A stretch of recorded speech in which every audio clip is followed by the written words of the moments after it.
Hey, this is Tom Webster, and this is Sounds Profitable for Wednesday, May 8th, 2024, the Wilford Brimley podcast. While podcasting is popular with younger demographics, the biggest growth potential lies in audiences 55 and up. But first, in case you missed it, podcast advertising, the safest bet, is now live and free for everyone. This free compilation combines the greatest hits of Sounds Profitable research into one document for podcasting to make its case to prospective buyers, internal teams, or anyone else who needs an arm twisting that podcasting is the safest bet. Available now, and the link is in the show notes. Also, it's a nice day here in Boston. The windows are open, and of course, someone's jackhammering, so you're going to hear a jackhammer.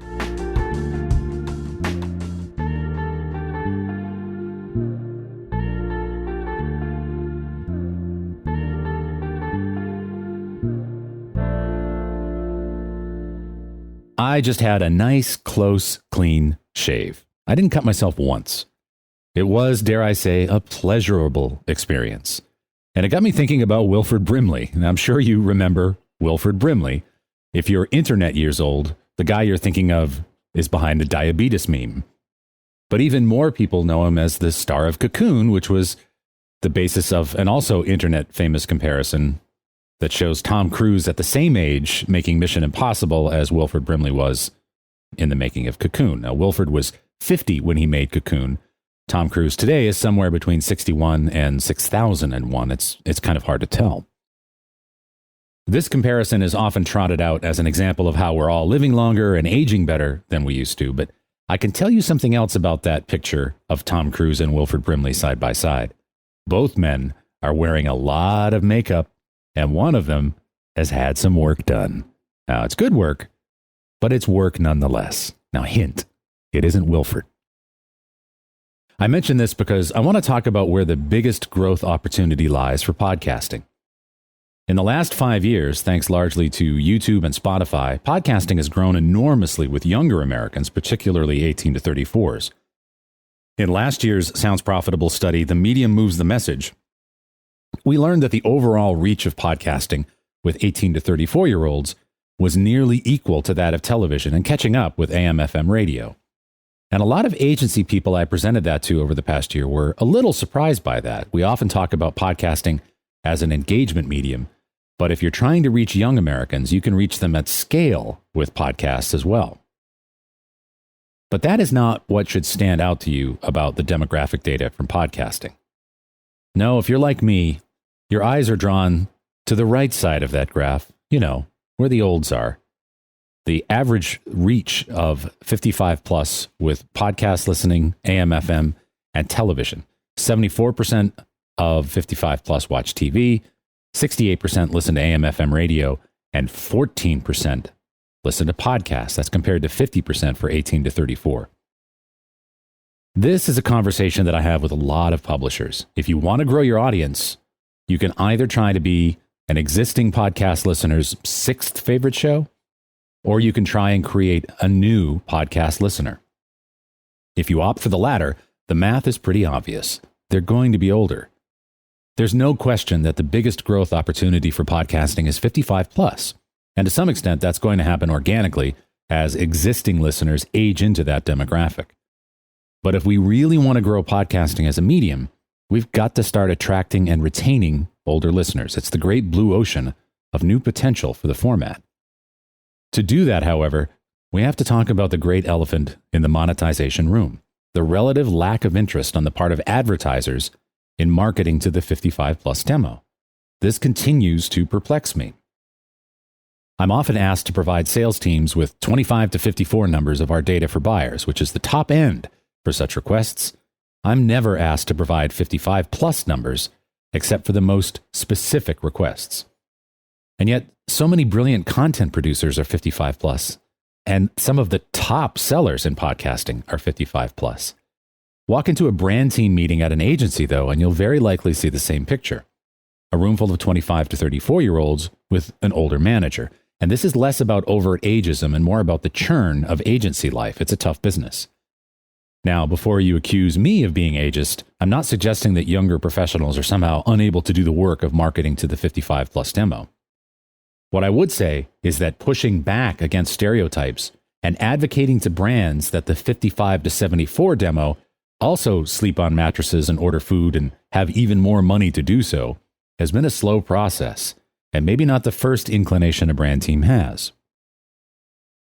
Well, this is where podcasting could actually take a leadership role thanks to our long, at least in pod years, longish history of direct response performance marketing. Whether a brand is focused on 55 plus or not, a podcaster who knows how to talk to older listeners can sell a mattress to older listeners, and promo codes don't lie. Rather than wait for the day when buyers ask me for our 65 to 74 numbers, podcasting can today wrap its big ol' arms around older listeners, talk to them the way they want to be spoken to, and sell them things, with performance metrics being the proof in the pudding. Make that happen enough, and the brand dollars will follow. That's capitalism. Rather than trying to make podcasting a young medium, we actually have the opportunity to make podcasting the discovery medium for the curious, regardless of age, and to market to older listeners for whom age is nothing more than a level up in the game of life. So how do we do that? Well, it's simple. You talk to them. You learn about their interests. Newsflash, it isn't retirement funds. I recently turned 55. That's the year that I fell off the rolls of advertising interest. And I'll spare you the I feel better than ever business. I do, by the way. But I'll tell you this. At this age in my life, I have two things. One, a desire to make the things around me in my life better, and more money to do so than I did when I was 35. If I could sum up my current capitalist impulses in one sentence, it would be this. Why am I still putting up with this?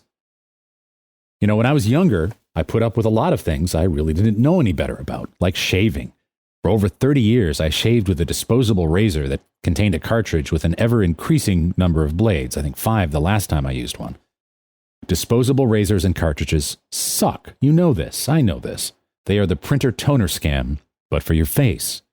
The handle is cheap, and then you're doomed to a lifetime of throwing out cheap plastic, all in the name of convenience and the dubious value of a close shave, which for these Medusa-bladed monstrosities really just means an irritating one. Well, last year, 55-year-old Tom said to himself, why am I putting up with this? So I bought myself a nice, heavy metal safety razor, a box of 1,000 sharp blades, and I spent on some fine British shaving cream. Today, I shave the shave of champions. Every stroke brings a satisfying, nick-free swath of smooth skin. I'm reducing, reusing, recycling. I compost the used blades to fertilize my garden. I make razor blade beer while listening to razor blade vinyl records. I will brook no further inconvenience regarding my face or its depilation. A crappy shave is a thing with which I will no longer put up. Now, this is how you talk to a 55-plus listener. You make their lives richer, better, and a little more interesting, and you introduce them to products that make them ask themselves, why am I putting up with this? You treat them not as elders, but as mages and paladins and wizards who have achieved a higher level because they have fought more dragons. You treat them like Wilford Brimley. And let me tell you something about Wilford Brimley from Cocoon. He always played older than he was because, well, that man did some living. He was 25 years younger than the rest of the elderly cast members in Cocoon, but was heavily made up to appear much, much older.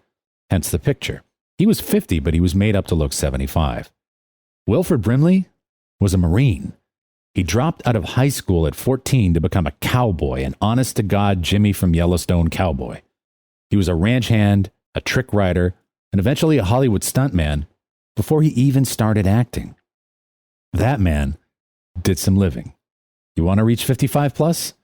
Talk to them like they're that Wilford Brimley. And go watch the last 10 minutes of Absence of Malice while you're at it. Thanks again for listening to this podcast, the Wilford Brimley Podcast. This episode is hosted on Spreaker. I'm Tom Webster, and I'll see you next week.